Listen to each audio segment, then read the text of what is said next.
baterię.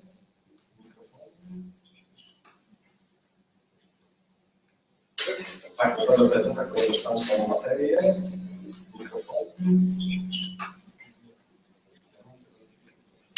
Tak, to do tego zakładam samą materię.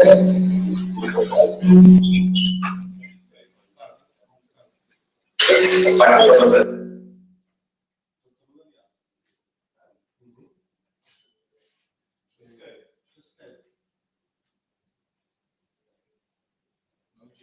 Gdzieś jest uruchomiony mikrofon. A, tu laptop.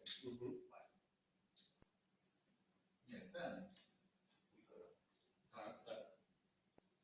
Tamten komputer musi mieć uruchomiony mikrofon.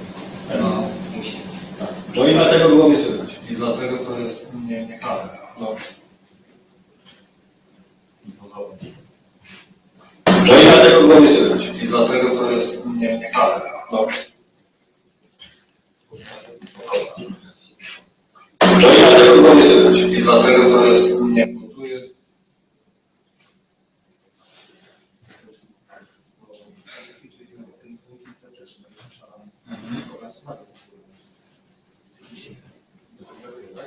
A może być. Nie śpiewam słuchawek z gniazdem mikrofona, czy z mikrofonem i dlatego idzie po mikrofonie tym zewnętrznym.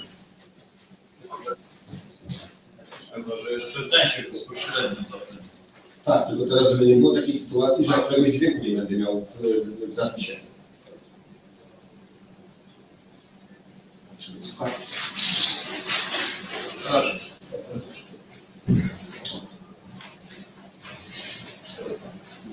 Że jest jakieś połączenie, a nie ma. No nie było tej sytuacji, bo to nie spiewno.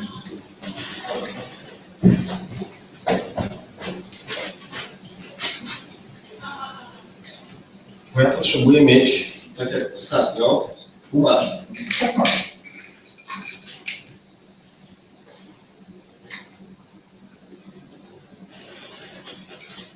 Czyli potrzebuję mieć tłumacza i te osoby, które będą mówiły po angielsku.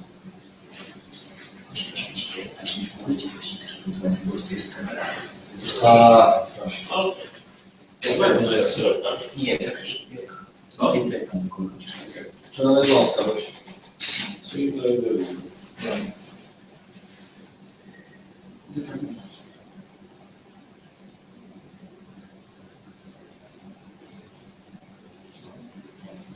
No ale to ma też wiadomość. No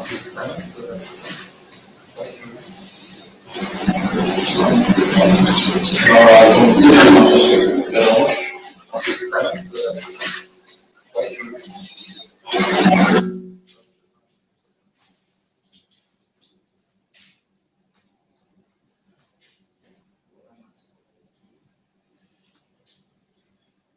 To może być tak, że ten laptop, ale nie powinno być tak, że ten laptop puszczony.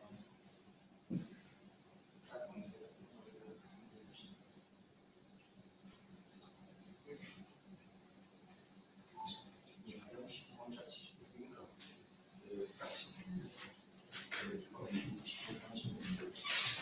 Ale ja nie wiem, czy się nie przez ten zaatakował.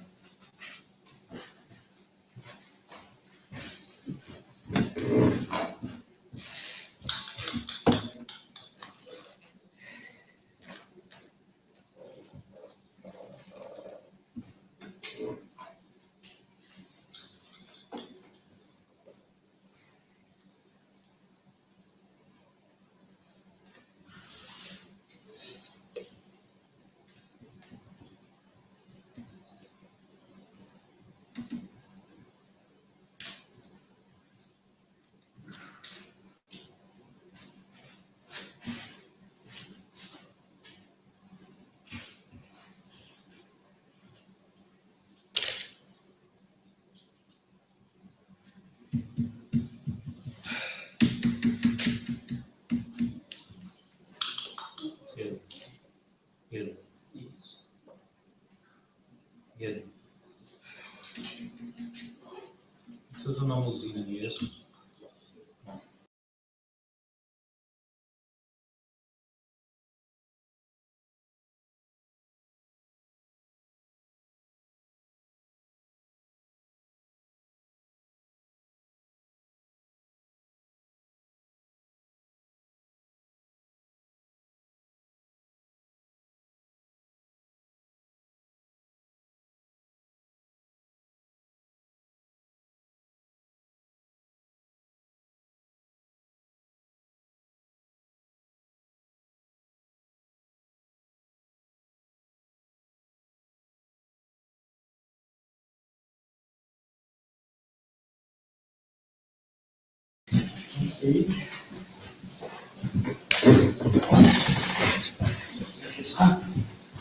Proszę bardzo.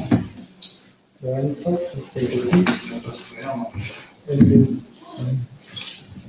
Please take translation headphones. Okay, thank you. Now I'm going to speak Polish. Okay. I must say, I did my best to try and delay you so that I could prove the stereotype right, that if there is an Italian, you begin 10 minutes late. I almost succeeded. Szanowni Państwo, bardzo serdecznie. Gentlemen, we would like to thank you all very warmly, and perhaps let me begin with a very technical question, because the situation is slightly complicated. Our third guest, Maja Świetlik from the Workers' Initiative and the anti-TTIP movement, is in Paris. So we'll have to connect with her, which will be a little bit chaotic. And she will be visible on this television set via Skype. As we know, Skype is not an ideal tool. So should there be any interruptions during our conversation, we do apologize right up front, and we ask for your patience. We hope that they're not too burdensome. Zanim połączę się z Mają, pozwolę sobie I connect with Maria. przywitać i przedstawić pozostałe. I connect with Maria. Let me welcome Maciej Koneczny from the Razem Party and Lorenzo Masili, one of the co-creators and the director of the European Alternatives, and for sometimes also one of the closest associates of Yanis Varoufakis, the creator of the DiEM25, Democracy in Europe 2025. Yanis Varoufakis has sent us a message,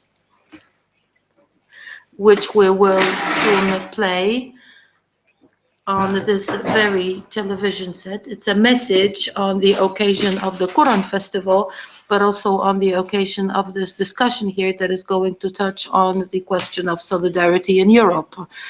There is no Europe without solidarity. Before we move into the discussion, I will try to connect with our correspondent in Paris.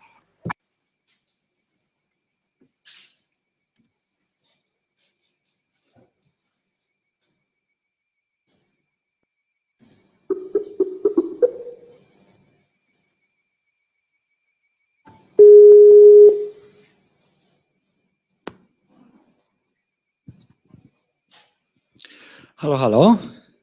Oh, hey, hello. Good afternoon. Hello to you.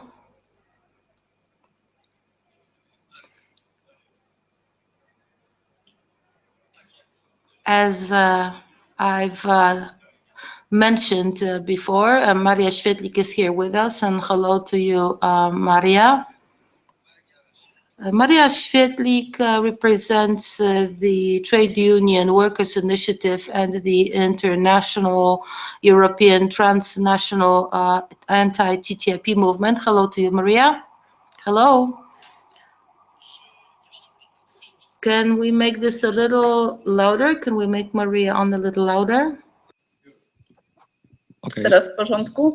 Tak, teraz jest lepiej. Okay, now, yes, we are.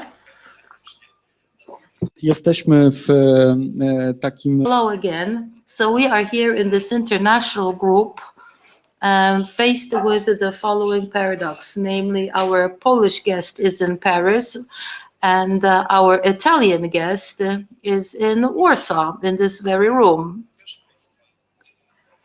Ladies and gentlemen, Europe and solidarity, these are notions, and the notion that there is no Europe without solidarity seems a slogan which is very worn out, very banal, and completely meaningless in the present European reality, in reference to the events in Greece in recent years and the economic crisis in the other countries of the continent, but also in reference to the refugee situation. The question of solidarity seems to be really quite inapt. However, I am quite convinced that there is a certain perspective or a certain perception of solidarity in Europe that can still make this a topic very much adequate and appropriate. And by that, I mean the entire world of very real cooperation of social movements, political organizations, trade unions, at the transnational level, where solidarity is actually practiced and where solidarity is actually executed and delivered. And this is the type of, this is the world that we would like to unravel and discuss. The second trope that I propose we take up in this discussion is the trope of the agenda. Perhaps from the Polish perspective, it's not entirely clear that this very vivid cooperation between the social movements, political organizations or trade unions in Europe leads to a situation in which there is something to the effect of a common social agenda and a common political agenda in the European left. This too is something that we would like to touch on, if briefly. One of the opportunities to touch on this topic, apart from the situation in Poland, of course, and the fact of a certain isolationism that seems to start to dominate in the governmental milieus, the type of isolationist thinking. A good opportunity to talk about it is the presence of Lorenzo here, who is the co-creator and one of the directors of an organization that from the very beginning has assumed that Europe is indeed one area of activity. This is how European alternatives function. Therefore, there is no surprise that he has become involved in the DiEM25, because it is a movement that also assumes a presence of a single common area of cooperation in Europe. First, the message from Varoufakis. If I may, I would like to play it. Maria, I'm going to switch you off for a moment. I mean, you're not going to be visible on this screen. We will see the face of Yanis Varoufakis, but as we say on television, stay with us.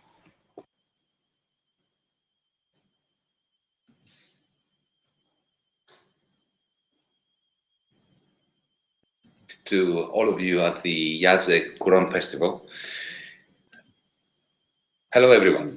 It is a great honor to have been invited to send a video message to all of you at the Jacek Kuron Festival. There are great challenges that we're all facing in Europe at the moment, and in Poland you're facing some of the most severe ones. You have a government that is posing significant questions regarding the democratic and rights issues that concern all of us. Many of the liberties that we take for granted are being severely tested at the moment. These are dangerous moments for all of us. But the very, very brief message that I have for you is that you're not alone. Do not feel isolated in Poland. Do not feel that Poland is somehow special or facing special problems. We are in the clasps of a pan-European crisis. And we need to pull together and realize that we have a lot more in common, especially anxieties that keep us up at night, than we may think that we do. So my message is precisely this, that the spirit of Kieslowski's double life of Veronica is with us. Whenever one is injured in one part of Europe, somebody else feels the pain, even if they don't realize that this is why they've felt that particular tinge of pain.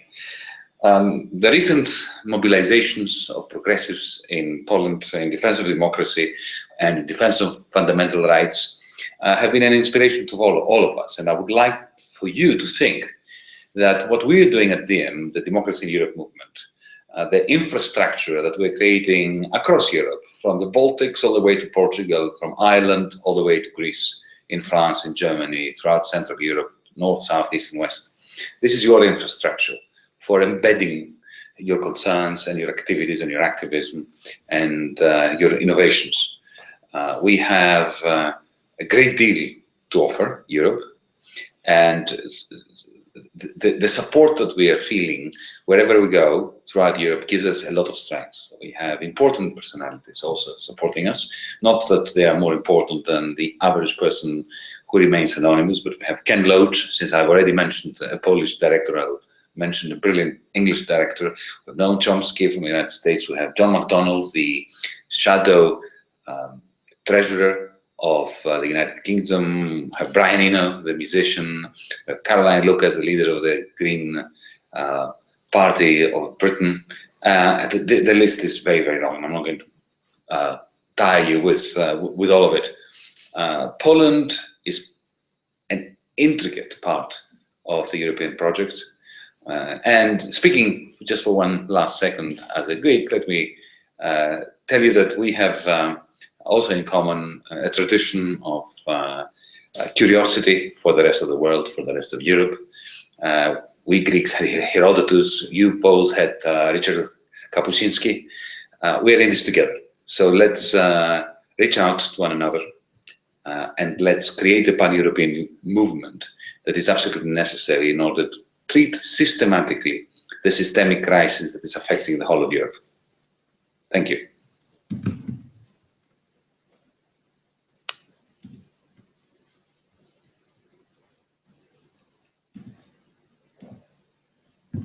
Mario, jesteś z powrotem. Maria, you're back on screen. We can see you again. So this was Yanis Varoufakis. Poland, you're not alone. Poland, you're not isolated. The crisis is pan-European. Now, does it take a form, a shape of the rightist, whether it takes the form of a rightist government or the form of an economic crisis? Poland, you are the integral part of Europe. We need a pan-European movement. We need a pan-European cooperation. In a moment, I will ask Lorenzo a question. However, before I do that, I have a question to Maria Świetlik. Maria, you're now in Paris. Yesterday, you were in Brussels. The campaign against TTIP is pending. It's gained momentum. Can you share with us your experience of a Polish person, a Polish activist, an activist that functions in the social movements, pan-European social movements, or in the case of TTIP, even supra-European? How does such a operation look? Or how does the network of solidarity among movements dealing with TTIP look? What kind of an experience is it? I think that what needs to be underlined is that this solidarity is becoming a reality, and it is very deeply and broadly meaningful. It's a solidarity, as I say, that goes beyond the European continent, because the movement in which I participate is in very strict cooperation with the countries of the global south. So you could even say that this is a global solidarity. And in this sense, it's a very broadly understood solidarity, one that is related with a very specific understanding of our position as the global north, that giving us a certain responsibility, namely that we need to feel responsibility for what is now happening, not just in Europe. After all, the crisis has not just touched on Europe, because we can actually speak about a global crisis also related to climate change. And as a person from Europe, how does that situate us?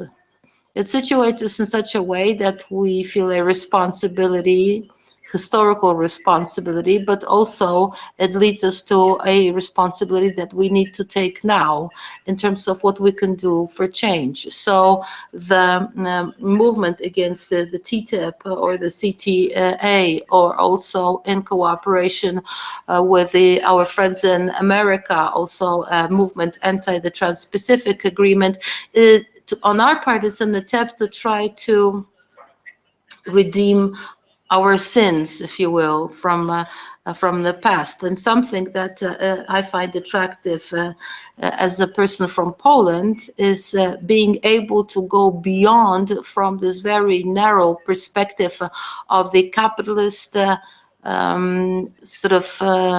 nationalist thinking about one nation competing against the other. This is something that is difficult to be able to be active in when in Poland. I happen to have the good fortune of being an active trade unionist, so that gives me a different perspective. But now, when working against the TTIP, we try to avoid the type of rhetoric that Europe is now waging war against the United States. No, it's a question of this 1% that is going to give us a very cruel future.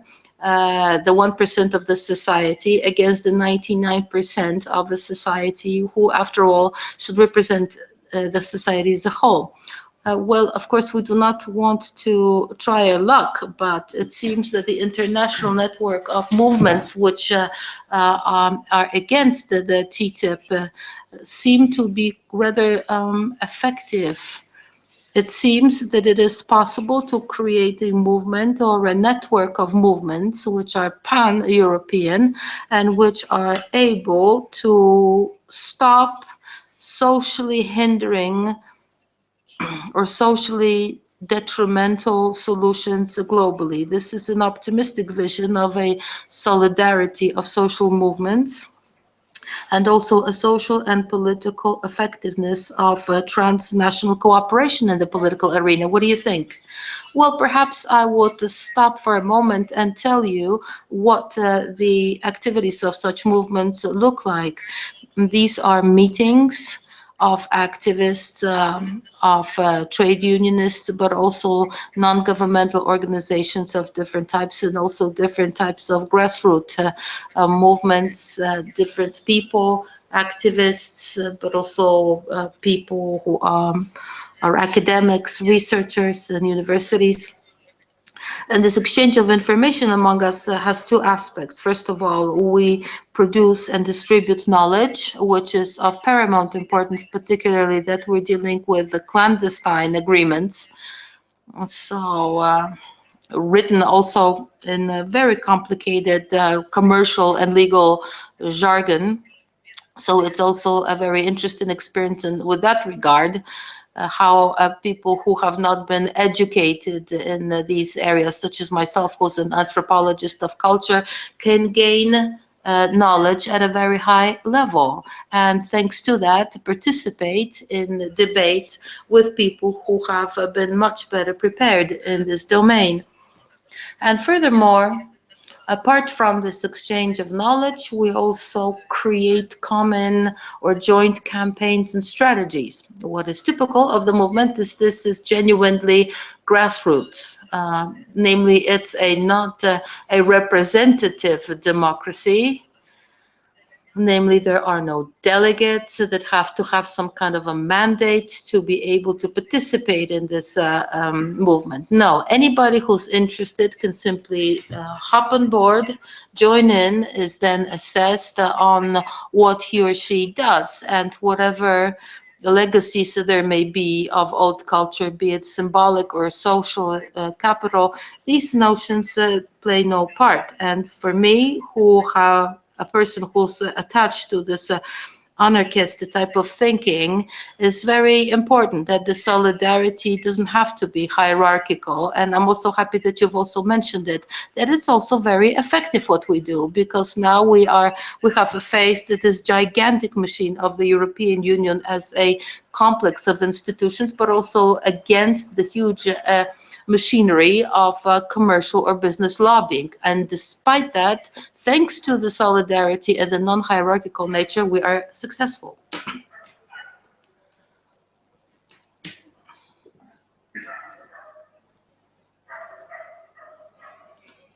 Well, we are keeping our fingers crossed for your... And now, Lorenzo. Over 10 years ago, together with your friend, you've set up in London an organization that by definition was to practice a transnational solidarity. From that time, much has happened in Europe.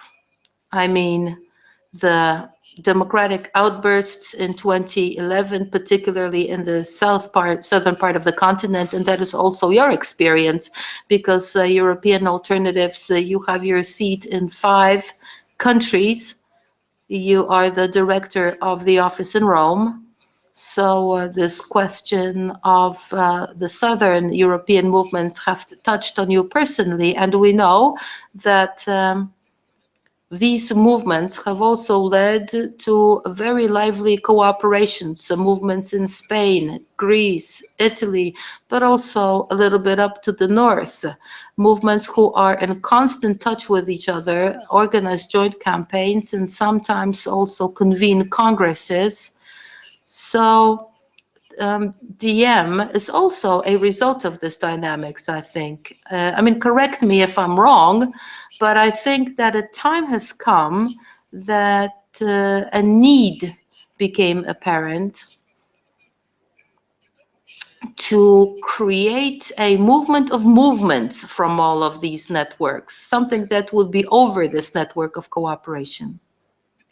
My question is, how would you describe this experience of solidarity and cooperation at the European level? And how would you describe the efficiency and the hope for the political efficiency of such types of activities? Okay. Good evening. I'm very, very grateful to be here in Warsaw, and especially in the context of this festival. It's really a great pleasure and honor, and to continue cooperating with our good friends of Krytyka Polityczna and to build links with an important political experiment such as Razem in Poland. And from other parts of Europe, I know many are looking to Poland, not only with the worry that the Kaczynski government triggers in many of us, but also with admiration for the way that civil society in its many forms and political initiatives and new political parties are responding to this challenge. It's really an important moment, in fact, to be here. When it comes to your question, and to link up also with the discussion we were having a moment ago regarding TTIP, I think there are 3 levels of European or transnational political activation, or three levels in which European movements operate. One level is that of the TTIP, which is quite clear. TTIP is a treaty that is being negotiated by the European Commission on behalf of all 27 member states of the European Union. 27, you see, I've already excluded Great Britain from it, and unconsciously, together with the United States. So it's a treaty that is directly pan-European in its impact and in its political negotiation structure. If you want to stop TTIP, you need to block TTIP at the level of the European Union. That means the European Commission and the European Parliament. We've had a precedent of an agreement such as TTIP that in Poland you know very well, because Poland was at the forefront of the mobilizations against it, and it was ACTA, the agreement with the United States that criminalized file sharing and downloading from the internet, so on and so forth. And that agreement was defeated by an extraordinary popular mobilization here in Poland, in Romania, in Bulgaria. There was an extraordinary participation of Central and Eastern European countries, actually, that persuaded the European Parliament to vote down the agreement, and hence the agreement was cancelled. It could not be ratified. This is a situation like TTIP where sovereignty over the decision, if you like, belongs to transnational institutions. And here the task is to have a transnational movement that puts pressure on transnational institutions from Portugal to Poland and persuades them to vote down, in this case, an unfair, unjust, and economically mad agreement such as TTIP. That's quite a clear scenario. It's as if the European Union were a state, if you like. Then there is a less clear scenario, which is that European countries that are part of the Eurozone, such as the ones that you mentioned from the southern part of Europe that rose up in 2011, are experiencing, where there is a clear economic and financial conditioning on the type of policies that are possible to implement at national level, that is not directly emanating from a transnational or European political process, as is the case of TTIP, but are emanating from a set of rules, of regulations. You should not have a deficit over 3%. You need to reduce public debt by so much every year. You cannot invest. You need to cut the welfare state. You need to extend the pension age. And this is a very tricky situation because countries that are part of the Eurozone experience directly the imposition of these rules in a way that does not have any immediate democratic response. Whereas with TTIP, you can convince the European Parliament to vote against it. When it comes to austerity, there is no clear political enemy to speak of, because austerity comes from an agreement between the Eurozone member states where the rule of the strongest is normally implemented, which tendentially means the rule of Mr. Schäuble and the Bundesbank. And the way that decisions are taken, the way that financial agreements are made within the Eurozone is utterly undemocratic. It is the finance ministers of the member states of the Eurozone meeting in secret in a room and taking decisions with all sorts of blackmail between stronger and weaker countries that you can imagine.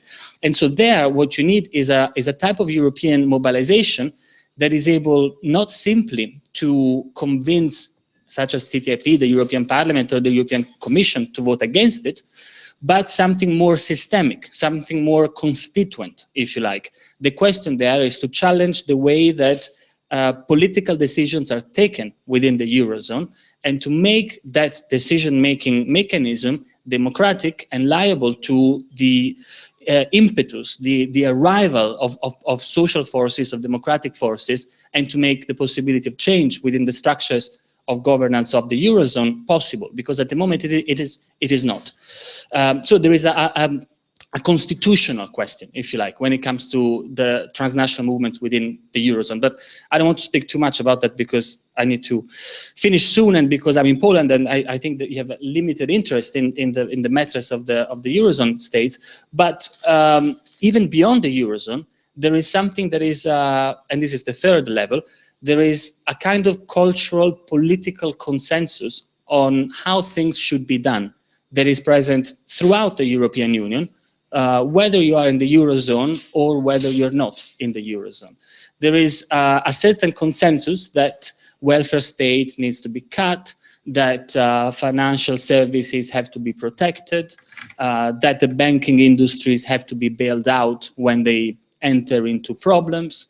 You know what I mean. It's what in the leftist jargon would be called neoliberalism. And there is a very clear consensus at the level of the governing parties, including the Social Democrats or the mainstream left parties of the European Union, that this is how things should be done.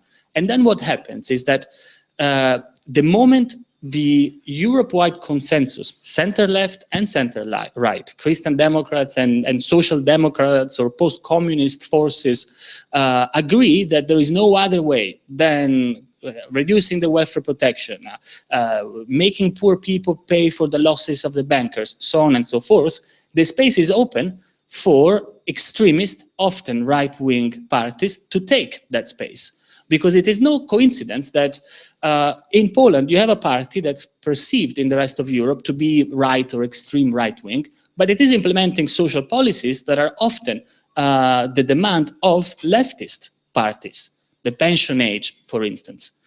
And the moment that we see Europe-wide, this convergence towards the status quo, right and left becoming essentially the oligarchy that defends the economic status quo that is unjust and is making our people suffer, the space is open for people like Hofer in Austria, for people like Le Pen in France, and for people like Kaczynski here in Poland to act not only as right-wing extremists in the traditional sense of the term, but also as the people who pretend to be in favor of the poorer classes, those who are on the losing end of 8 years of austerity measures, of post-crisis mechanism, which actually in a country like Poland is not 8 years, it comes from the post-communist transition. You've experienced what the south of Europe is experiencing now way ahead than we did. And so, and I finish here, the role of a transnational movement also outside of the Eurozone, is to really have a political impact to change this common sense, to regain the capacity to say, look, another politics is possible. It is not just Razem in Poland that is trying to say that you can combine a march against abortion with a march in favor of the welfare state. There is Jeremy Corbyn in the United Kingdom. There is Pablo Iglesias and Podemos in Spain. There is a new experience with Katja Kipping and Die Linke in Germany. There is a movement across Europe that say that, yes, it is possible to do things differently. It is possible to have an alternative both to the status quo of center-right and post-communist parties and to the extreme right. And this is a space that needs to be reclaimed. It needs to be reclaimed at European level, at national level, but solidarity means making it clear that this space exists and it can win victories, including electoral victories.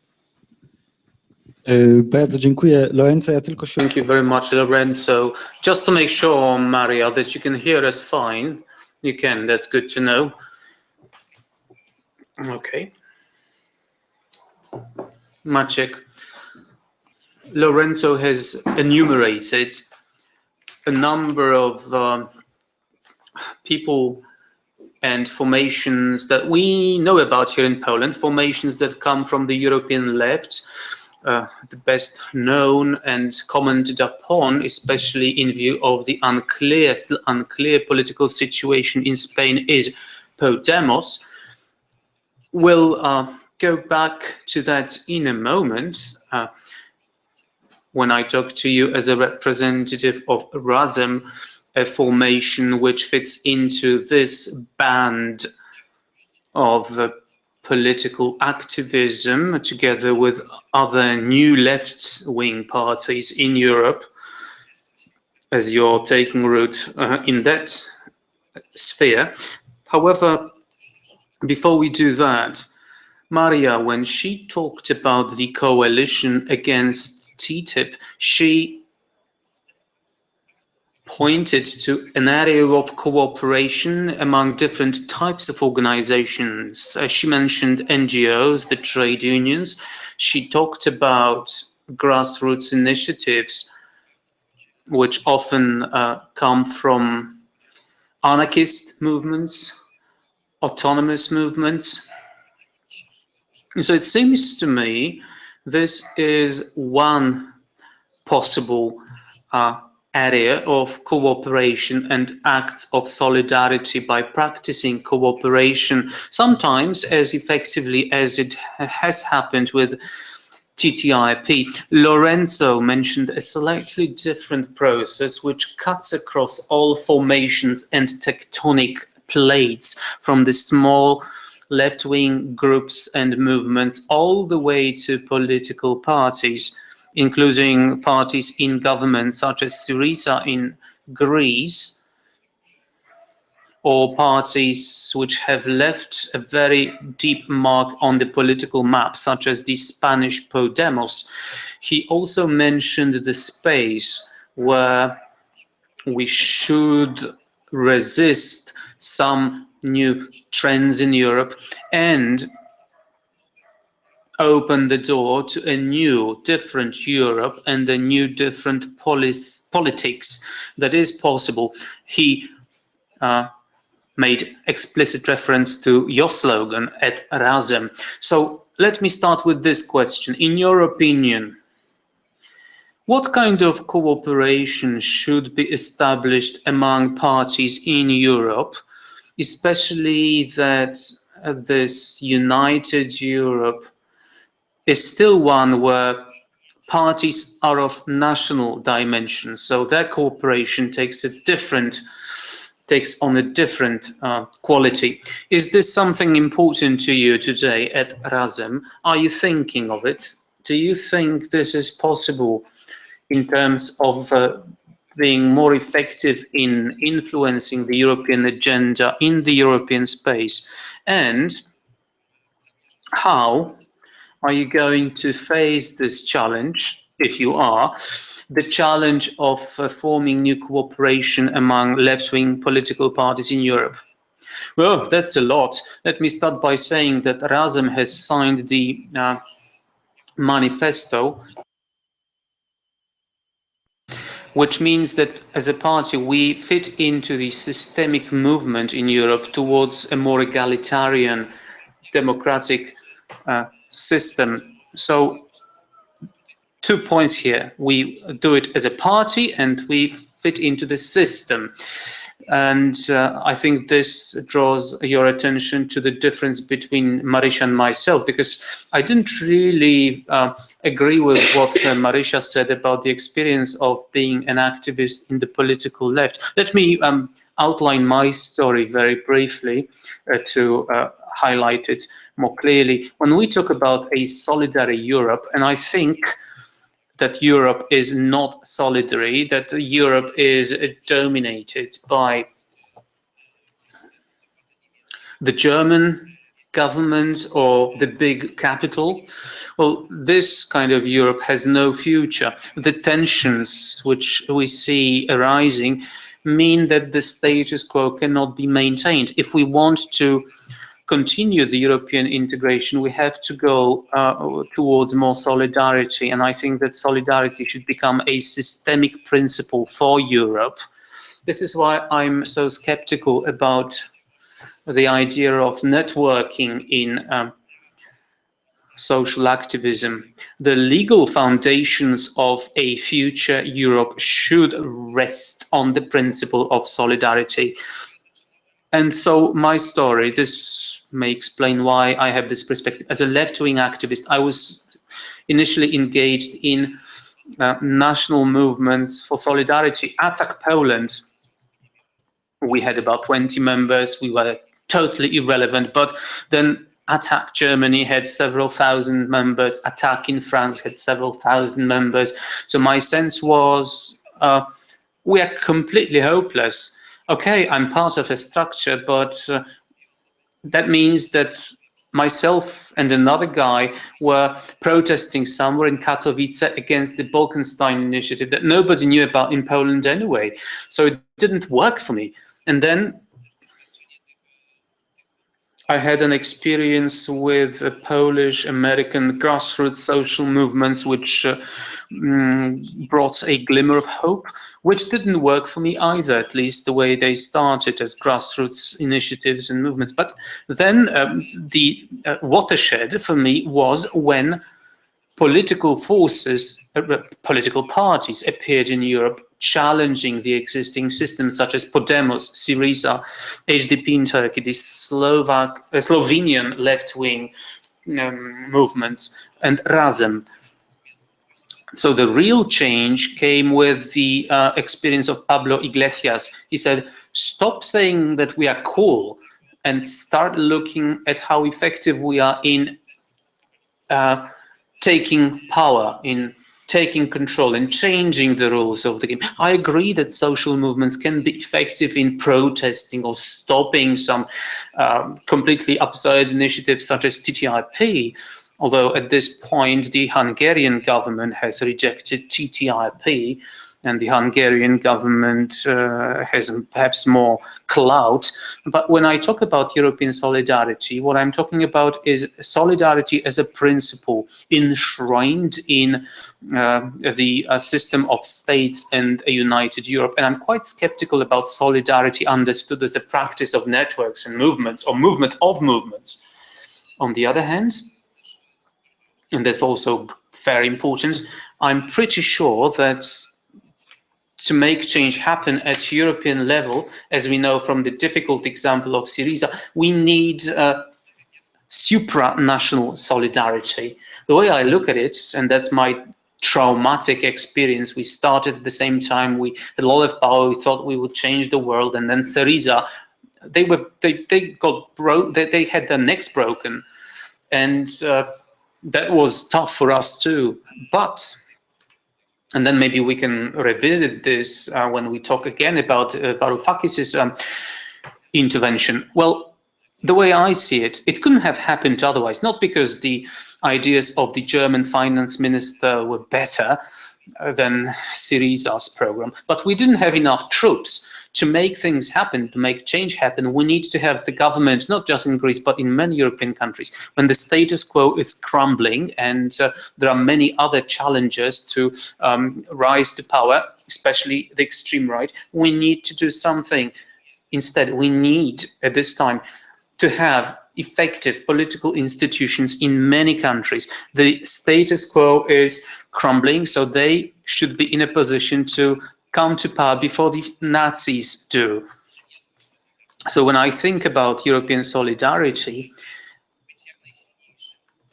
I'm thinking about ways to be as strong as we can to change the rules of the game. And if I can see a success of Podemos or Syriza in local politics, that came when we stepped back. As you can see, I identify with the new European left, and we decided to become a more traditional populist, traditional political party, which criticizes the system and the elites to take power.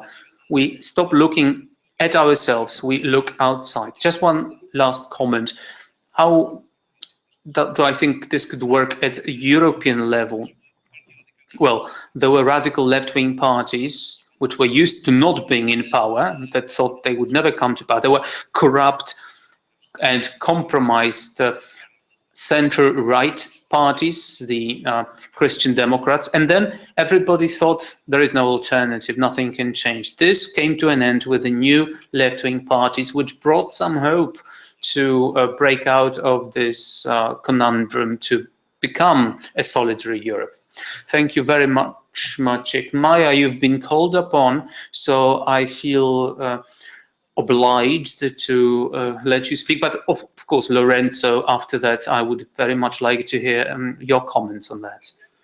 Well, I don't want to draw you into this debate between social democrats and anarcho-syndicalists that goes back 100 years, but it's not quite the case that a movement of resistance against TTIP is ephemeral, established only to topple just one single agreement. It doesn't come out of the blue. It's not about to disappear. This is a movement that grew out of our experience. We still work with activists who worked against Seattle, and then they worked with Occupy.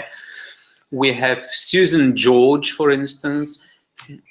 She established the N25. So these movements are all part of the same thing in a very practical way. And I couldn't agree more with Lorenzo in that the experience of working against TTIP actually overlaps with the experience of Greece when it faced European institutions.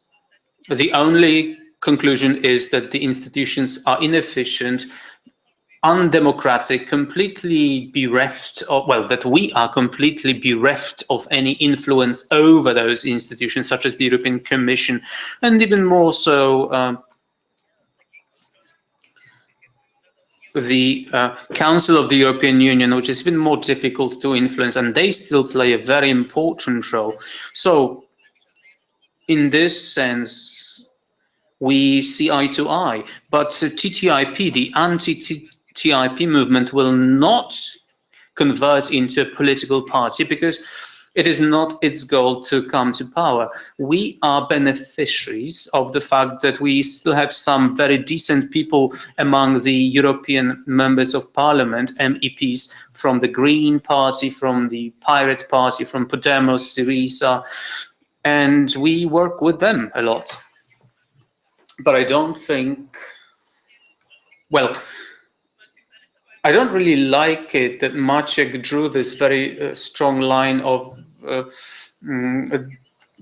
divergence between the two of us, like political party on the one side, grassroots movements on the other. I think one doesn't make sense without the other. I do believe in grassroots movements because I am very much about non-hierarchical relations. I have a lot of distrust for any movement whose objective is to come to power.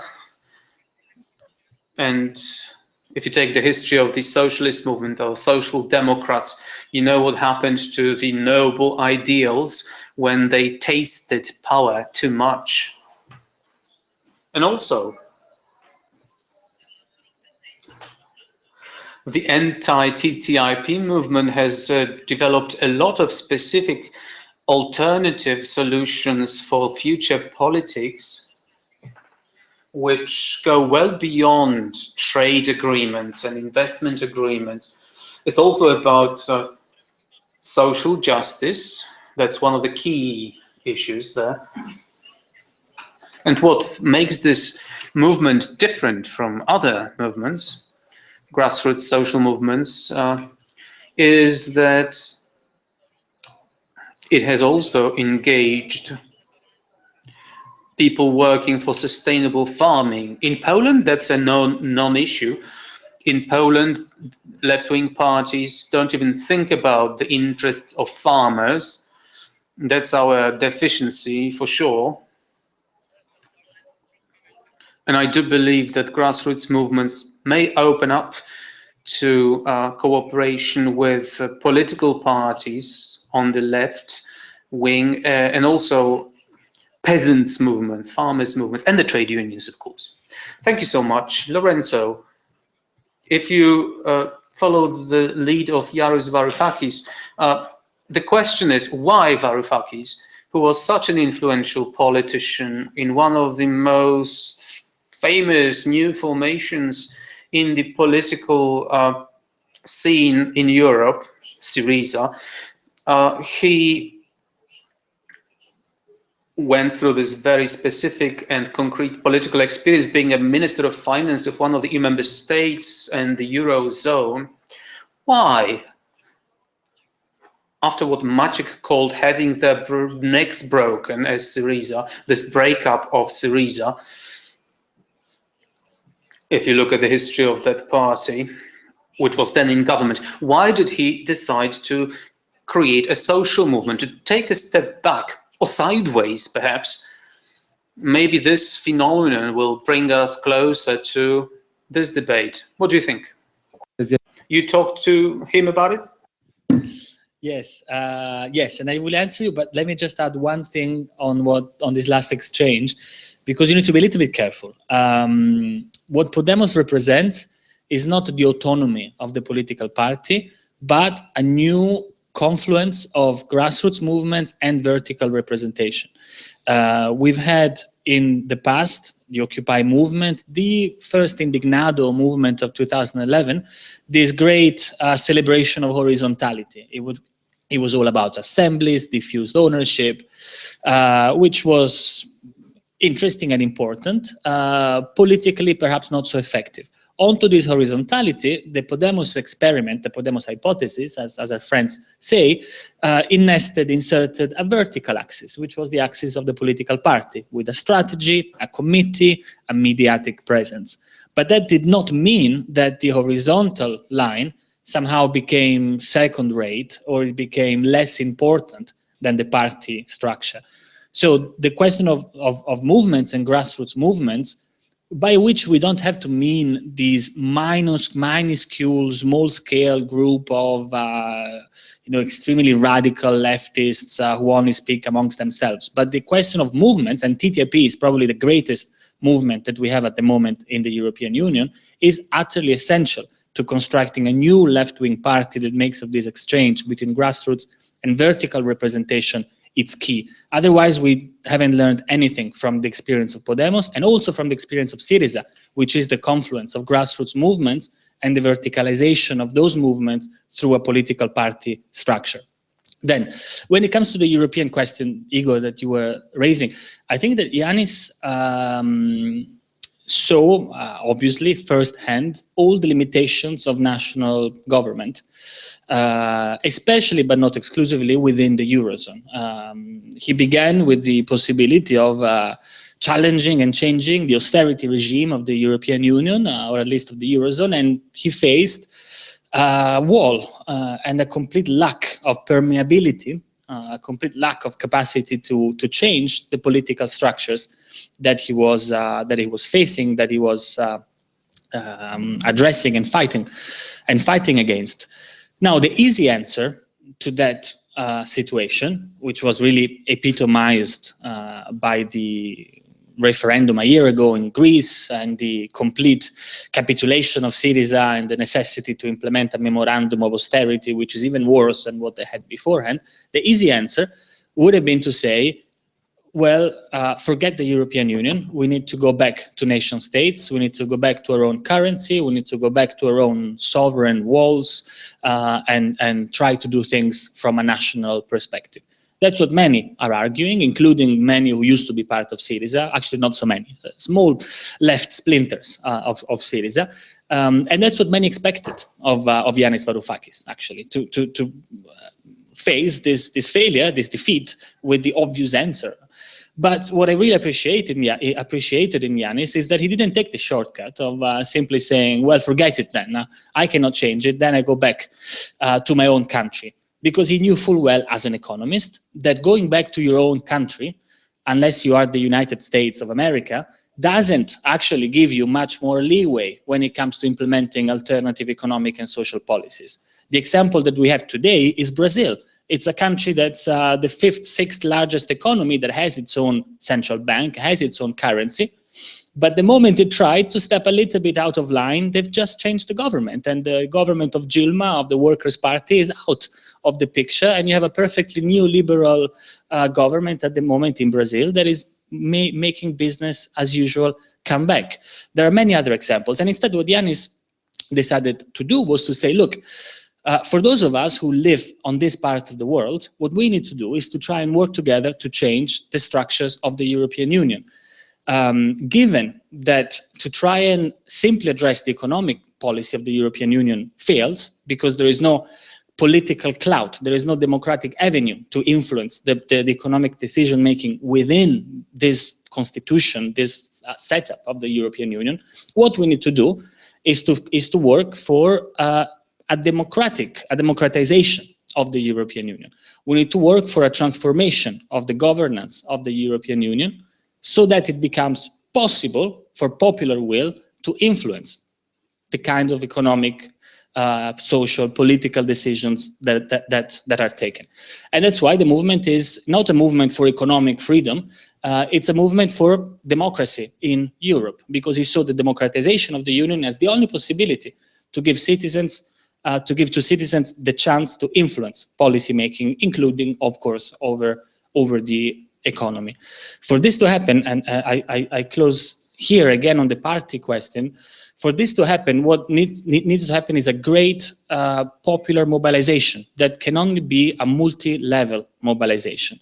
There is a need for a transnational grassroots popular mobilization that says this Europe is morally as well as economically bankrupt, and we need to replace this really existing Europe with one that is democratic and socially just. This takes all sorts of forms. It goes through the TTIP movement, it goes through the Blockupy movement, it goes through the Indignados, it goes through a lot of social movements that obviously need to take up this European demand as their own. And this also goes through a European political party role. We are unfortunately in the situation where European political parties are not European political parties. They are just some of individual national parties that get a common name, the European left, European socialists, but they don't actually work as a common transnational party that organizes across Europe, poses the question of the transformation of European governance as the main symbolic demand of the party. We are still prey to a lack of capacity to build a real solidarity of struggle between Europe at the level of political parties and also the level of trade unions, in fact. We're witnessing, still this kind of infight where the Italian trade union tries to avoid that Fiat opens a factory in Poland, and the Polish trade union is trying to make Fiat move a factory from Italy to Poland so that they can pay the workers less, but at least they pay them here. They pay them here in Poland. This type of construction of a transnational political space is still lacking at the level of trade unions, of political parties, a little bit less at the level of social movements. But this is what we need to construct to be able to have the chance to really say, look, this Europe is morally as well as economically bankrupt, and we demand it to be replaced with a transnational, democratic, political space. And this is not easy. It's not going to come by default. It's more likely that the continent goes down the route of a postmodern version of the 1930s. Fascism, endemic economic crisis, that's more likely at the moment.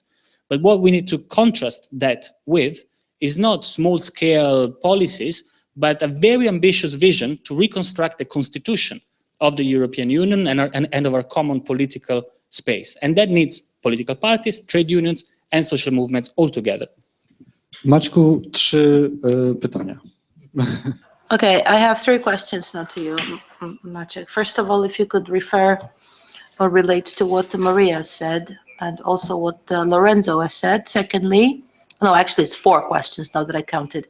You've also mentioned that you would very much like to refer to the words by Yanis Varoufakis.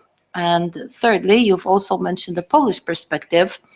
You've talked about the difference, and you mentioned that we need to speak about what this whole situation looks like from the specific Polish perspective. And the final short question, which also kind of refers to what Maria and Lorenzo have said, namely, isn't it, I mean, it's a thesis that we are politically also deliberating on in Krytyka Polityczna, but don't you think that the difference between the experience of our part of the continent and the West and the South is such that the integrated strong movements in the South and in the West of Europe, they simply do not reflect or are not reflected by integrated strong movements in the post-communist countries. You mentioned the Slovenian united left, and this is what I refer to. And it's also a question, I guess, to all of you. Shouldn't we first create a strong network of cooperation of social movements, non-governmental organizations, trade unions in this part of Europe, simply because so as to rather we could correspond with strong entities such as the Western movements or Southern movements? So wait a second. Let me start answering, but from the end. Question is that we still have nothing to add.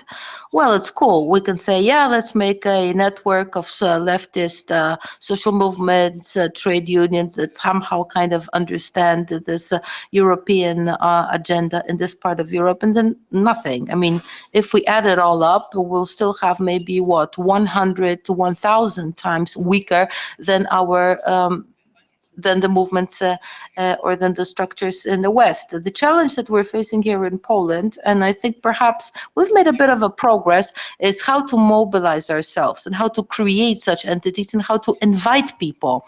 Because I think that maybe this discrepancy I mentioned sounded a little bit too strong.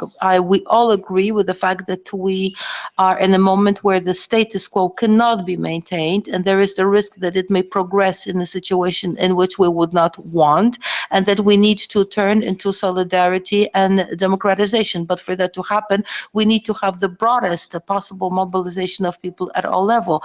Now, what may be differing us is what is our take of what is possible. I would very much love to see an international network of this new left and trade unions in our part of Europe. I may be lacking some data, but I don't think that it is possible at all right now. We may see the first symptoms of what could be the basis of such a network.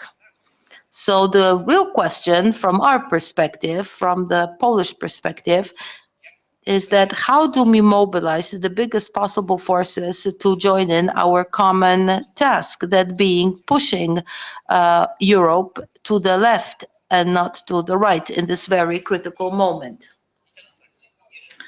Now, when it comes to the Polish situation, the problem is that, or perhaps no, I'll go with Varoufakis first, and then I'll touch on the Polish issue. Okay, we've decided to become members of DM, being fully convinced that there is a place in it also for a democratic left or a Polish perspective, but we had some experience before with Varoufakis, and from that experience, we remember that we are totally absent in this story.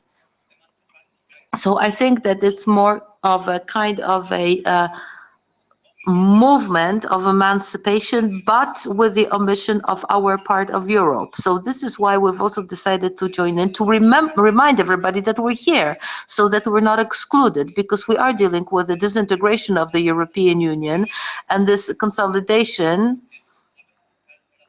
or trying to salvage democratic Europe, may only happen in a much smaller group.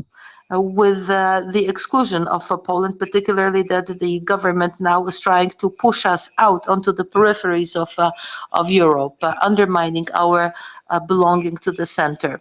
What I have learned from Varoufakis and from Syriza is that they have treated me from this naive globalism. They have disillusioned me with the naive globalism, showing the uneven fight in Europe, for example, between the German government and the countries of the South. The stories that we all have our one market, that we're all in solidarity fighting against crisis and this and that. I mean, of course, that is not evenly distributed. And the problem is that in the story that we've just heard from Yanis Varoufakis, that was completely absent, that Poland was not included in this relationship and in this game of powers. How the countries of New Europe can be referred to the center of the capitalist Europe, and how can this emancipation on our part should look like. And also the political perspective in Poland is also important.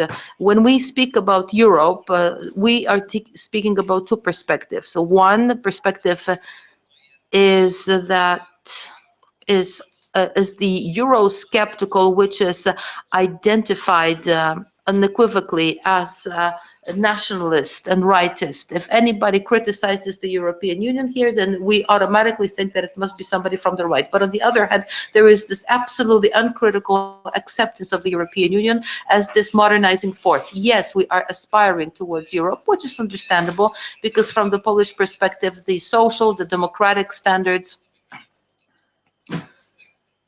these are all, anything that constitutes, if you will, of this imagined or real European Union in the West, it's something that we are aspiring to. So we are fearful that it is a club that we need to be a member of, simply so as to secure our fundamental rights and freedoms. Only that when we speak about it, and this is also a message that we're trying to send, it's no longer possible, because if anybody had this minimum liberal plan to sign up to this cool club of European states not to lose the basic rights, that's not going to work anymore, because the shape of the European Union now, with the imbalance and lack of justice, this project simply has to fall. And we either propose a new, more solidarity-based project, or it's going to fall totally, which is particularly difficult from the Polish perspective. And this may be problematic, namely how to mobilize people to also join in this task here in Poland.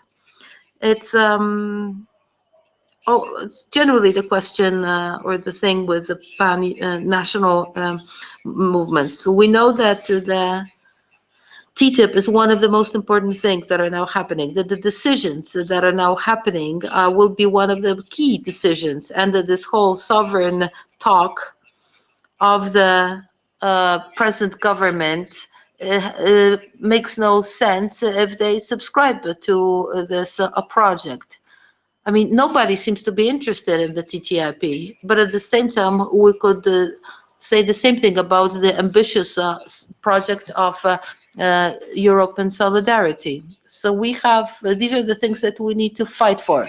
Now, how, as a responsible party who knows that things are being decided on, how can we react? What can we do?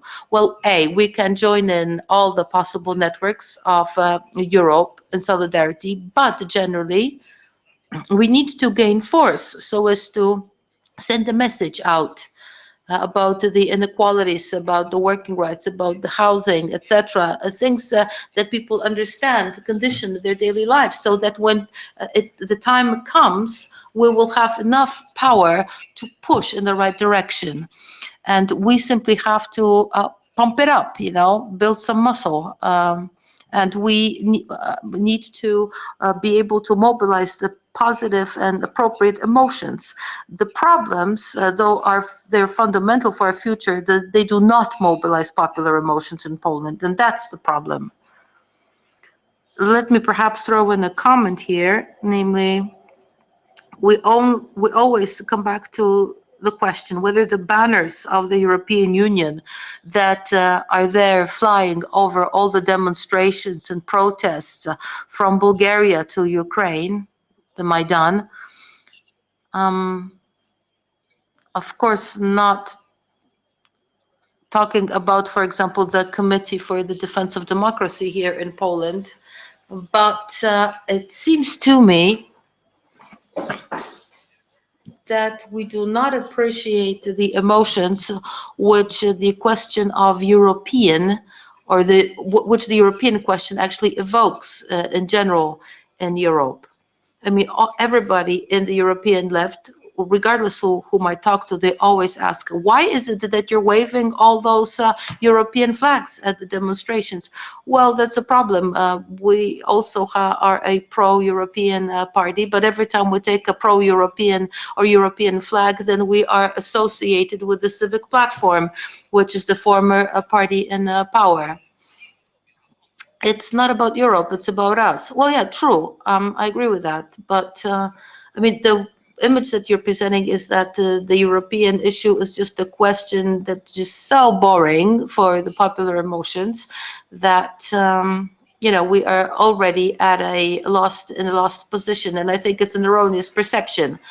No, I'm just saying that is difficult. I'm just saying that the perspectives that are being outlined now, or the prospects that are being outlined now, are difficult. Of course, we can mobilize people on the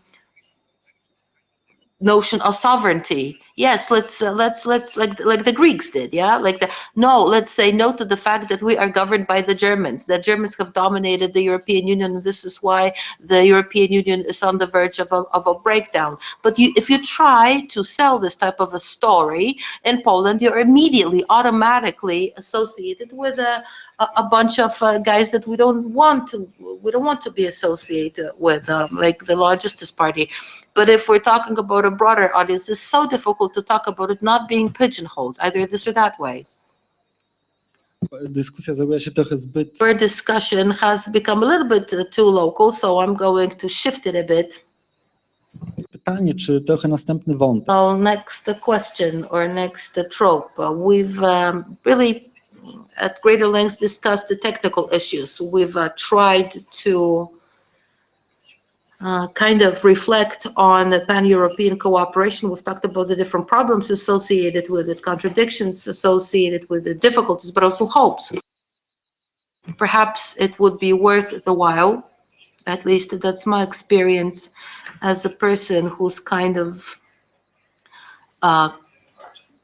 experienced the different movements in the South, and who has experienced in this transnational experience of social movements. So I believe that it would be worth mentioning that we also have a transnational political agenda. Recent years have not only been very intense transnational activities for example, the prevention of the TTIP, but it was also a creative effort on what type of Europe we would like. And that's my question to you. How do you perceive social movements, political formations, which you represent? What do they actually pose as the positive program for Europe in this pan-national dimension? I don't know, would anybody like to start, or perhaps, yes, Maria? Can I just very briefly respond to what Maciej has said? First of all, it's not that nobody wants to listen about TTIP in Poland. I've just participated in a Channel 3 Polish radio, public radio. There were approximately 30 people participating in this radio show. And apart from two guys, all the participants were against the agreement. So perhaps we sometimes feel being a hostage of our own conviction that nothing can be done. It can be done. It's 2 years of hard work of a group of people, but it shows you that it is possible to overcome this impossibilism. What we're dealing with in the European Union is a problem of the legitimization of the authority, not only of the European Commission, but also of the national authority. When Maciej said that the Germans are against, I understand that you're talking about the German government, but I work with Germans, people, activists, and they have exactly the same problem. The majority of Germans, they are against the TTIP, and at the same time, it does not translate in the position of the government. This, for example, has been successful in France. The social movements there has been stronger, but Germany is still sort of this blocking part of this whole situation. So I believe that this talk should also not only touch on the European institutions, but also on what can happen with this democracy in a systemic perspective. At the level of national states, we already have a big problem. What I really like in this movement is that we are going beyond this particular national interest, and we are no longer thinking whether this is going to be detrimental to this or that party or the farmers of this or that country, but we're thinking in terms, for example, what model of farming or agriculture can benefit or lose. So this is the type of agenda that we would like to introduce into the different member states. When it comes to the very specific solutions, the anti-TTIP movement has developed what we call the alternative trade model, which also contains very specific recommendations on the different policies, be it trade or agriculture or copyrights or ownership rights. Generally, it's about giving the power or authority onto the lowest possible level, taking it away from the European Commission, more control, more transparency of the Council of the European Union, and strengthening and empowering the European Parliament.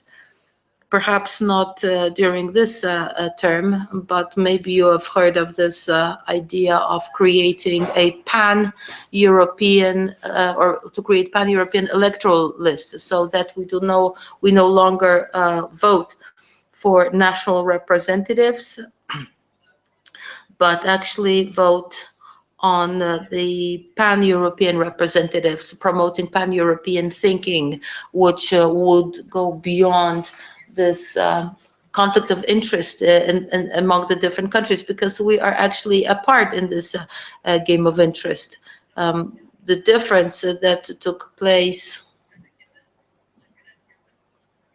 when Greece decided to negate the financial policies, and with what a fierce reaction that was met. And now what is happening with Poland, the crisis that we're undergoing here in this country, is not really met with any reaction on the part of the European Union.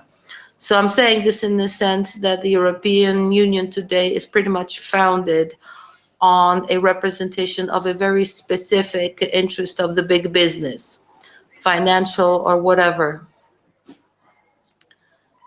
because after all, these are issues which are so very much interconnected today. It's also the question of the privatization of public services, which are also bought out by the financial sector, insurance companies, whatnot. So this calls for such a deep reform that I don't have like a ready solution, because this solution is not anything that could be imposed. It cannot be developed by like an elite group of specialists. It's more about what procedures needs to be triggered so that people are given the power back, so that politically and systemically they can build this new reality.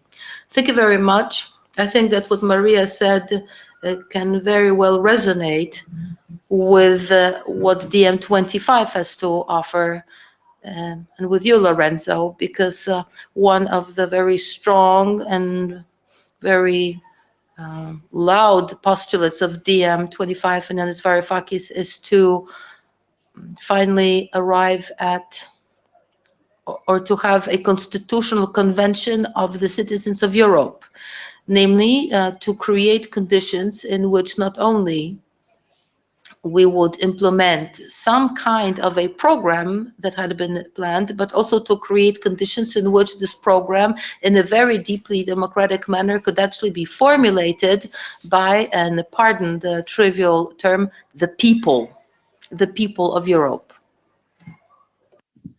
Yeah, and to also answer your previous question about the positive program for Europe, there is often a great misunderstanding when we speak about sovereignty, as if national sovereignty were somehow in contradiction with the sovereignty that citizens recuperate through European level democratic political action. There are some things over which the nation state is the best political form to work at. Some over which the local state or local governments or municipalities are the best political form to work over.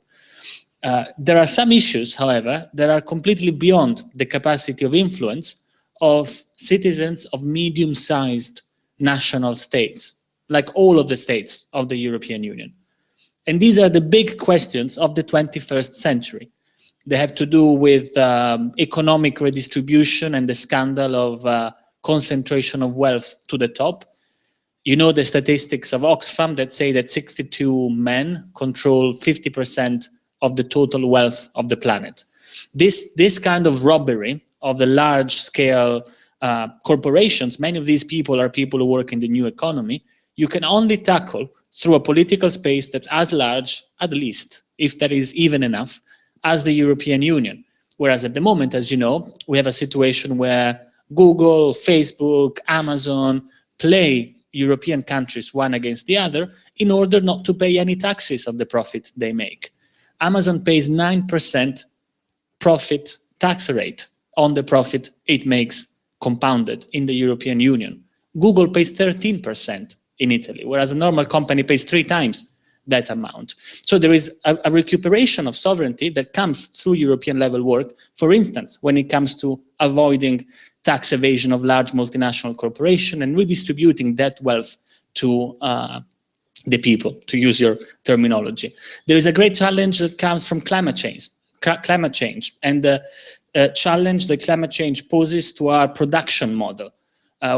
We cannot think of continuing to sustain economic growth with coal-powered power plants. That's something that you have a lot of in Poland, but also that Germany has increasingly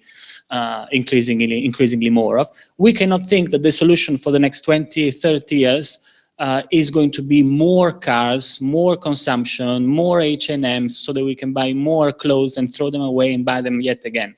There is a production challenge that you can only solve at the level of, at least, if that is even enough, the European Union. Investing, for instance, in industrial reconversion, investing in the production of clean energy, investing in energy efficiency, investing in a public transportation system that makes the use of private vehicles something of the last century. One last challenge information technology. We all know that when you work on Facebook or on Google, you're giving your data on the one side to the security apparatus of the United States of America, and on the other to Mr. Zuckerberg, who becomes the first billionaire of the United States because he makes a profit out of taking your data and selling it to advertising companies. This kind of handling of new technologies, which is more than just Facebook. New technologies means the way that knowledge production functions in the 21st century, and ever more so. The saying of Michel Foucault, knowledge is power, is going to be true. Whoever controls the flux of data on the internet really has both political and economic control. At the moment, we're completely at the mercy of the NSA, the National Security Agency of the US, on the one hand, and the great multinational corporations, Google, Facebook, Amazon, on the other. The only space in the world that escapes that is China, because they have built their own Facebooks, their own Amazons, their own Twitters. They're called Renren, Alibaba, Weibo. Unfortunately, they're even worse than the United States ones, because it's not the National State Security Agency of the US, it's the Chinese Communist Party that controls the data. That's why they don't want the US to control the data, they want to control it themselves. It's not Mr. Zuckerberg becoming a millionaire, but it's Mr. Ma of Alibaba doing just the same. So the challenge of how do you go beyond this system, should we just be prey to either that model or the other model, is yet another challenge that we can only hope to address at a level that goes beyond the nation state, and that finds in Europe the minimum dimension at which we can at least hope, it's not a certainty, but at least have the possibility through political struggle to implement a different understanding of technology. You know, slogans like Edward Snowden, Julian Assange are the symbols, if you like, of the 21st century heroes that are imprisoned, and that at least at a European level is the minimum dimension you could hope to free them. So a positive program, yes, a positive program for Europe means, and then you can also mention migrations. I mean, there are so many more issues. A positive program for Europe means understanding that there are challenges that we can only recuperate sovereignty over, where sovereignty means the capacity of people to decide over their future, if we recuperate a democratic space at European Union level. Then there are many other things that are best done at national, local, city, neighborhood level. We need to distinguish these aspects. And so to conclude on the Constitutional Assembly, the point is precisely as you say, on the one hand, to show that another Europe is possible and that it means recuperating sovereignty over certain issues, although these are not matters of constitutional decision. You don't put in a constitution that you need to have a certain approach to the, well, you do put in a constitution a certain approach to the environment, a certain approach to technology, a certain approach to wealth redistribution, but you don't put specific policies. So the idea of a constitutional process is, on the one hand, to show that a different approach is possible, and that a constitution for the 21st century for the European Union needs to take these aspects into account and draw an alternative that is clear and is possible. And on the other, and that's the most important aspect of a constitution and constitutional process, you need to draw the political, the democratic processes that empower citizens to define the exact policies that are then going to implement a broad and vague vision, which at the moment in the European Union we completely lack. The European Parliament, as it is now, it's frankly not a particularly useful tool of democratic empowerment of the citizens of the European Union. So this is the challenge, and that's what I was saying before as well. We're living through a constitutional moment. We need not only to change specific policies of the EU, but we need to reinvent, reconstruct the social political pact of the European Union. There is, last slogan, one historical precedent. Well, there are many, but there is specifically one historical precedent, which is the Tennis Court Oath. This is the oath that was made in 1789 on a tennis court near the court of Versailles in France by members of the third estate, the bourgeoisie, the peasantry, the people, and who said, we're not going to leave the assembly of the Estates General of France until we get a constitution. It is no longer the moment where we ask the king to give a little bit more money for the peasants, a little bit more civil freedoms for the bourgeoisie. It's the moment where the king has to give a democratic, or at least at the time it wasn't democratic, but has to give a constitution to its people that renegotiates the social pact. And until that comes, we're not going to leave the tennis court of Versailles. And then a revolution followed. Maybe we can do it without a revolution a couple of centuries later, but that's the level of the challenge. Choć kwestia demokracji. Although the issue of democracy and constitution in the Polish context has its other implications. Maciek? I couldn't agree more with the previous speakers. I agree that it takes more work to make Facebook a social development. Maria talked about, well, her diagnosis of what is close to my heart, and also very far from an understanding of Europe or a debate about Europe in Poland. The EU as such is really representative of the interests of big capital and lobbyists. It does not represent the people. Even more so than the nation states, the EU is detached from the people, and its decisions go against social interests, which is difficult to sell in Poland, because after all, the Europe we've dreamt about is an object of our aspirations. On the other hand, and that's interesting, if you say that the word constitution has other ramifications, we are so appalled in Poland, and rightly so, with the Law and Justice Party making an attempt to deprive the Constitutional Court of its rights. But if Minister Schäuble says that the elections should not turn around the government's financial policy, that's even worse than what Mr. Morawiecki, the Polish minister, says about democracy being subordinated to the people. In Poland, the Law and Justice Party challenges the Constitutional Court. On the other hand, the Eurogroup has no foundation in the legal system of the EU, and it still rules. It is much more of an appalling scandal to know how the EU is governed, but we accept it without complaining. And for most people in Poland, for the Polish establishment, for the elite, it would be out of place to say that democratic Europe is not as democratic as it seems to be. This is why what Varoufakis says is so strong, because it shows that power in Europe is totally anti-democratic, but it's still sold as such because it has more legitimacy. And now sovereignty. I agree. Sovereignty should be understood as a genuine right of societies to make decisions for themselves. For this right to be genuine, it has to be, it has to be effective. So the challenges we are faced with are so huge, like taxation of large corporations. Poland cannot do it on its own, it's too weak. And so Polish society will not be sovereign unless it is part of European sovereignty. If we say Google, pay taxes, this will not work with Google at all. So our sovereignty is dependent on our participation in European sovereignty. The problem is that the European community is non-democratic and does not represent social interests at all. I mean, the institutional Europe is not democratic or social. So the challenges are supranational, but the political scene is still national.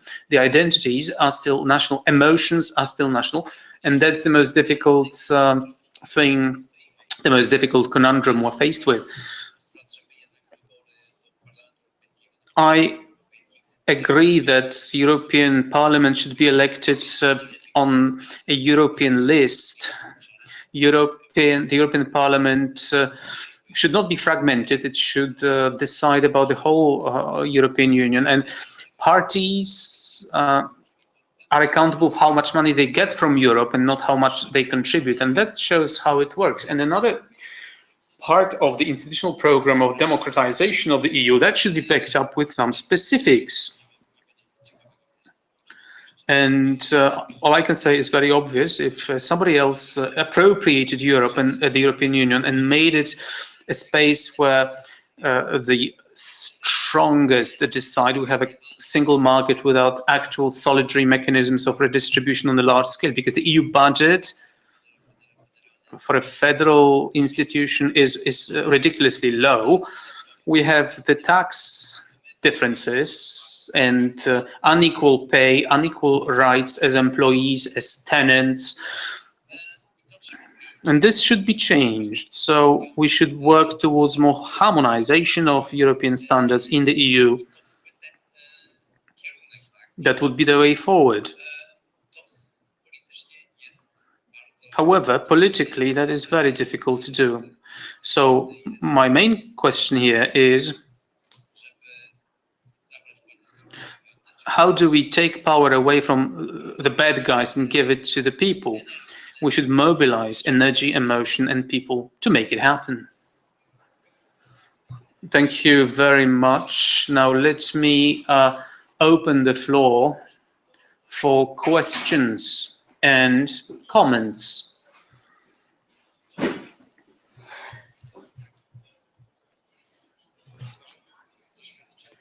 Just let me describe my dream and my experience. I mentioned meetings and seminars of European social movements in different locations over the years in Europe. A lot is going on now concerning Plan B for Europe. 2 conferences have been held, one in Paris, the other in Madrid. I attended the conference in Madrid, and the constellation of power there, it was a big mass conference. And well, the concentration of power, including representatives of political parties, Podemos, of course, part of the, well, the breakup part of Syriza and other formations and groupings active in national and European politics. Some of those parties are represented in the European Parliament. Representatives of the strongest trade unions, representatives of grassroots movements, tenants movements, feminist movements, anti-fascist movements, and people who came to attend and be part of it, and representatives of a network of NGOs. I also mentioned representatives of political parties represented in the European Parliament. There were also representatives of local governments of special places like Barcelona and Madrid, where democracy takes place locally. So a very special grouping, a very special meeting. Yanis Varoufakis was there as well. A very special combination of all potential political left-wing powers, something I would very much like to see in Poland. I think, Maciek, we should get our hands together, put our hands together and get it done. So now, may I open the floor for questions? Please use a mic. Unless Agnieszka will deliver it to you, I will be distributing the mic. We need, well, the interpreters need to hear you if you speak Polish for Lorenzo. So please use a mic.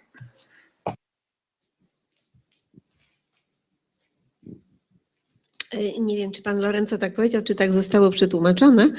I don't know if this is what Lorenzo said. That's what I heard in translation. I heard about the fascist government coming to power soon. I mean, the fascists taking power. Don't you think? Do you think this is really going to happen? How soon? And shouldn't the left-wing parties get together with social democrats to stop it from happening?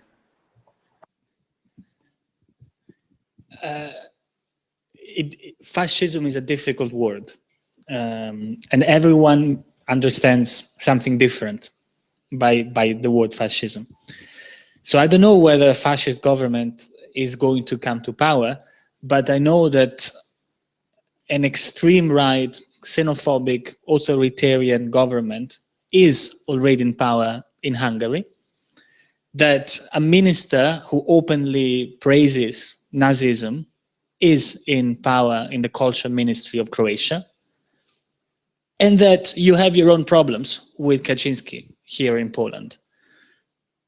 I know that just 2 weeks ago, a party such as the FPO in Austria, which I would not necessarily call fascist, but has extreme right, xenophobic positions, was 30,000 votes short of having the presidency of the country, Mr. Hofer. We can continue. I know that Marine Le Pen of the Front National of France is the first party in France. So I think there is a threat of extremism from the right with some common connotations: xenophobia, attacks on minority rights, that is already present in the European Union. What's also already present is the alliance between liberals and social democrats.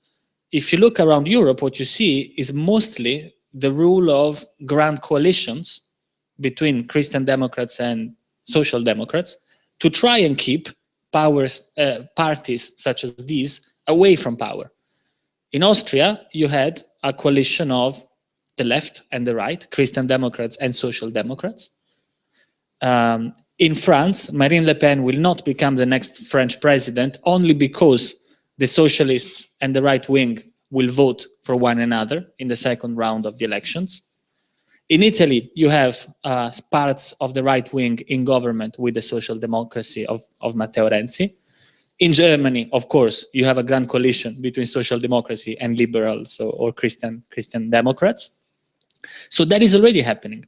What we have at the moment is mainstream center-left and center-right parties coming together to try and keep off the extremists from arriving into power.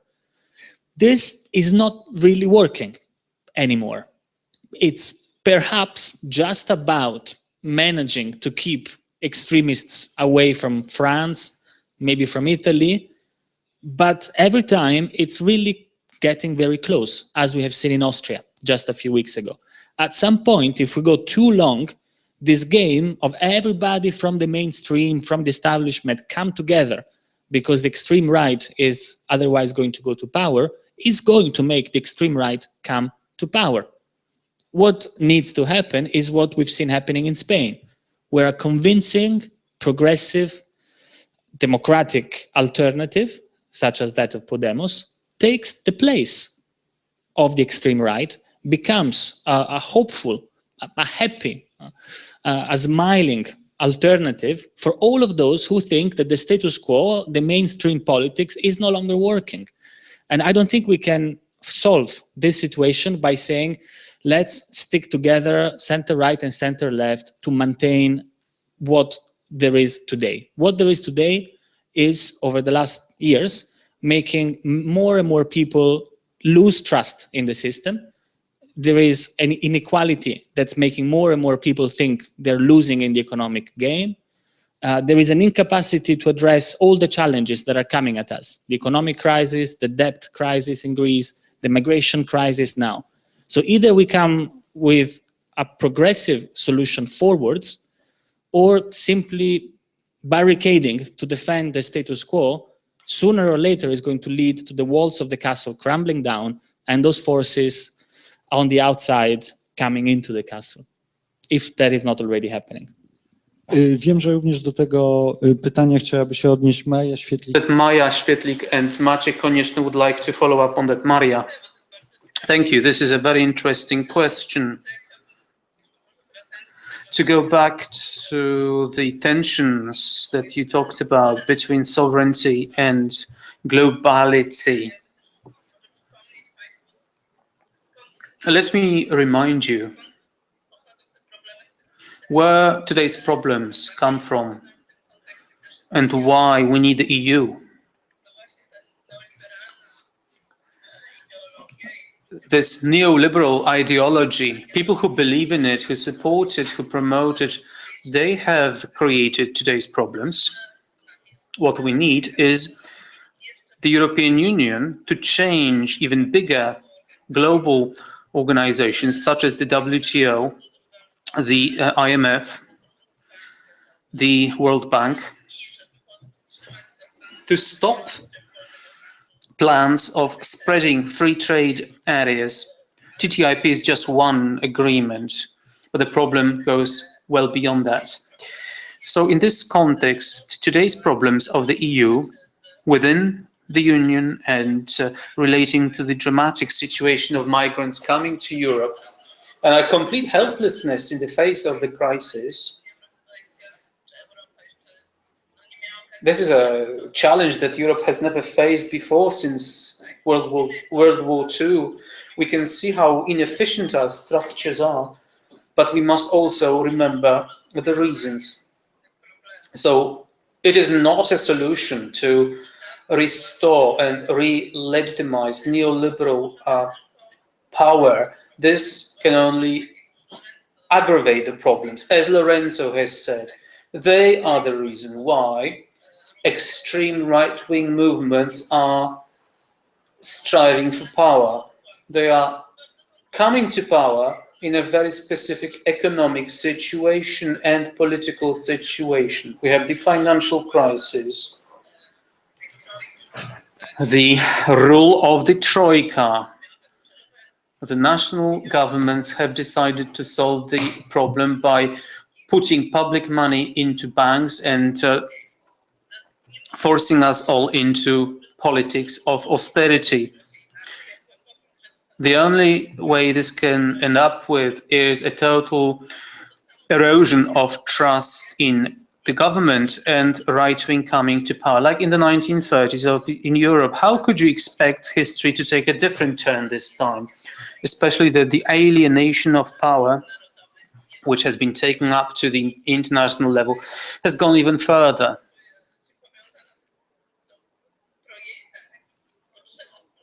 So I feel attached to the concept of creating strong representation of the people within the body of the European Union. So the EU no longer plays its role, its current role in the WTO, in the climate policies, as it does now, because now the EU only speaks to destroy even more human rights, to deprive us of the right to survive on this planet, to refuse the countries of the global south any right to sovereignty, which results in them starving to death. I'll be very brief. I couldn't agree more with the previous speakers. Let me just give you a short example of why this is wrong.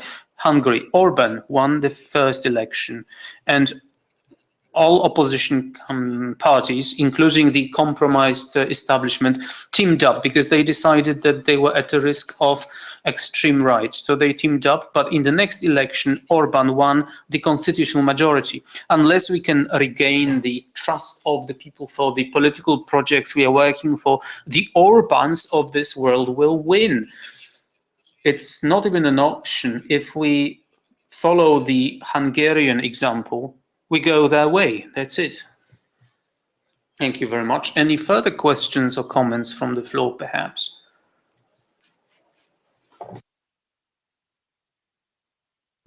Yes, please. Tylko jeszcze chciałem się odnieść do tego, o czym przed chwilą była mowa. Just to follow up, what makes it worse is that whenever left-wing parties join the neoliberal elites, they were like the fig leaf, like the patron of our festival, perhaps. But I have a question to Lorenzo on another point. We live in a slightly different political reality than the south of Europe, because people in our countries are completely non-political. I think about 12% of Poles belong to political parties, and most of them are in the public government and in some industries. We have very small political parties. I'm a member of Razem. We have about 2,000 members, not because we are hopeless. All political parties in Poland are incredibly small. Civic Platform, the party in power in the past 8 years, they had about 15,000 members, which is incomparable to, say, Podemos with 400,000 members.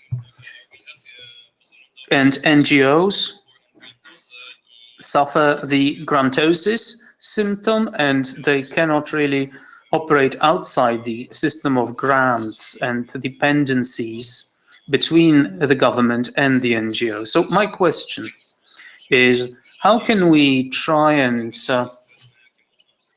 involve people the same way as Spain or Greece do? How can we do it in Poland?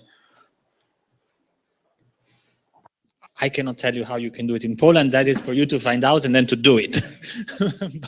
What I certainly can say is that 2,000 members for a party that was founded a year ago is pretty impressive. It's, of course, not an overwhelming number, but it's quite something. I mean, it still shows that there is at least a modicum of support, because in the South, the picture is not as rosy as one would paint it. Spain is a little bit of an exception.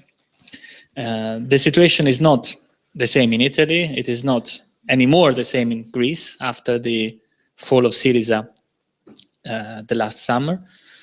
On the contrary, the generalized feeling is one of despondency, of resignation.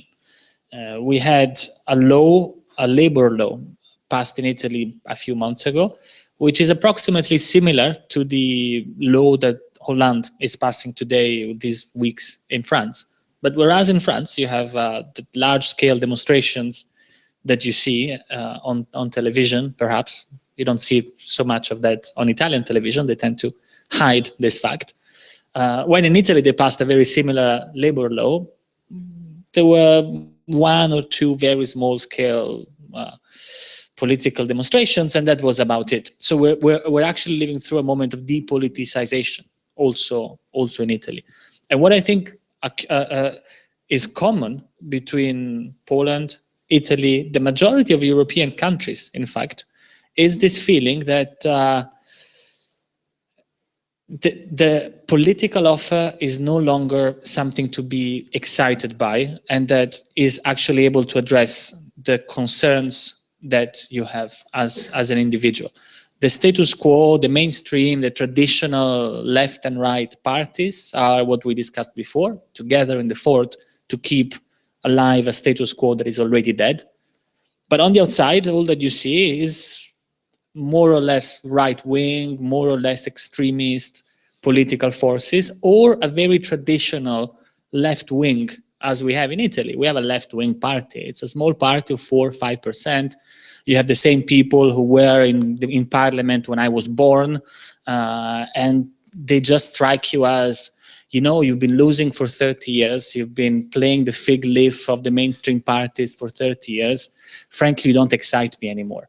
And where you see popular mobilization is where some strange alchemy, and this is different from country to country, it's even different within countries, makes a spark come about. And that is Podemos in Spain. But I say within country because in Catalonia, which is part of Spain, it is not Pablo Iglesias, it's Ada Colau. It's not Podemos, but it's Barcelona en Comú, which is a different political party than Podemos. Then, of course, they are allied. But the bottom line is that there is an overarching desire, which I think is common across Europe, and it's what we've been discussing, trying to give a forward-looking, young, captivating answer to the grave crisis of capitalism, the social regression we face, the attacks on civil rights, so on and so forth. But then how exactly that is going to be defined in a way that excites people has to be defined at a level that is very close to that of political engagement, either national level or even a local level, as in the case of Catalonia, within, of course, a greater alliance of forces that has to be European.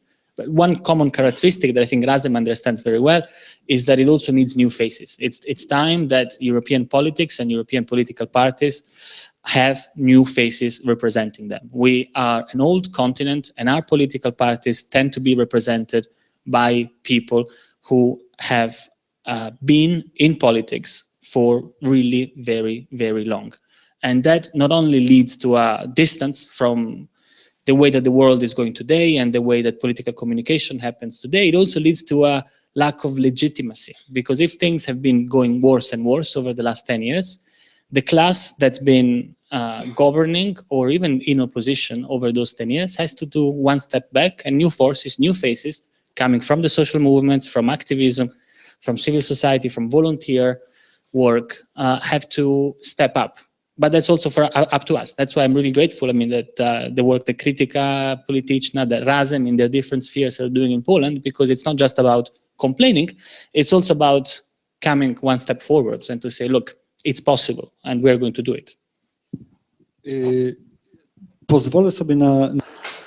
If I may comment on your last question.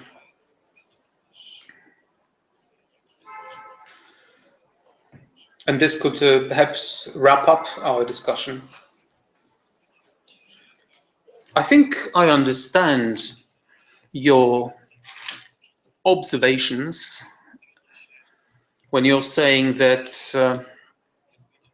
activism has washed out. The sense is that compared to mobilizations like in Spain, or the vividity that is in the south of Europe, this part of Europe seems to be dormant. But if you look at it from another perspective, come to think of it, from January 2005, when I think about what's been going on in Poland,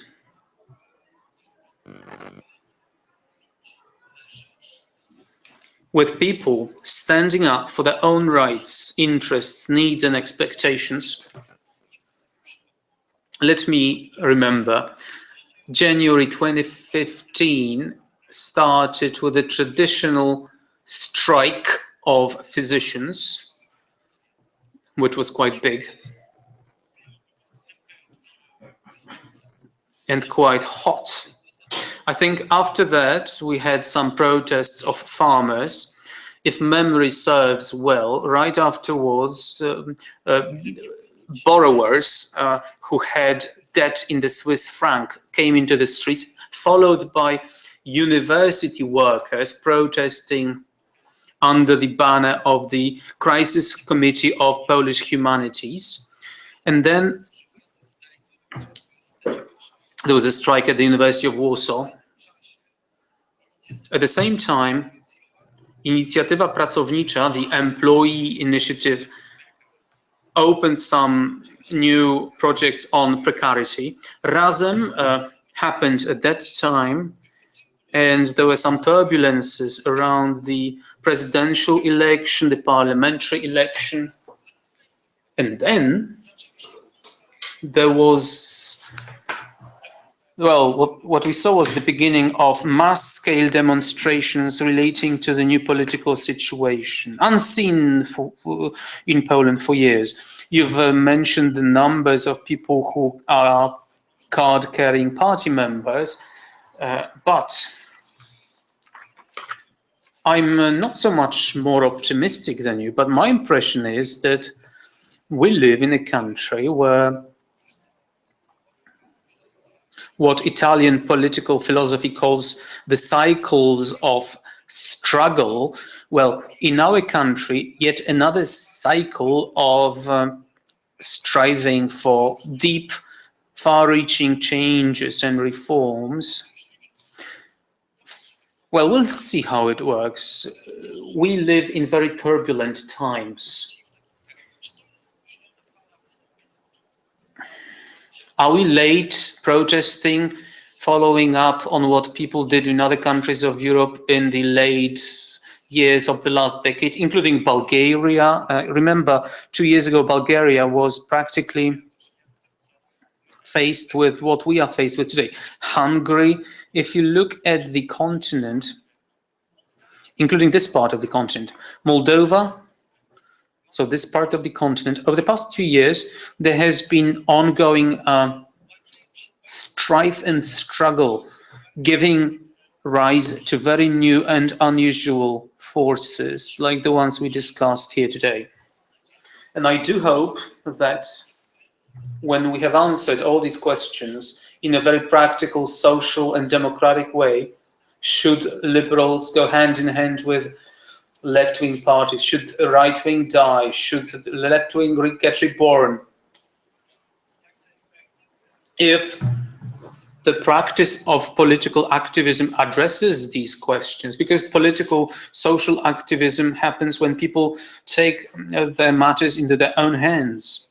And I think we live in a country, in a region, in a continent, which has, for the past few years, seen a very positive and radical social process. And I hope that the process will turn Europe more democratic, Poland more democratic, more solidary, non-xenophobic, without hate.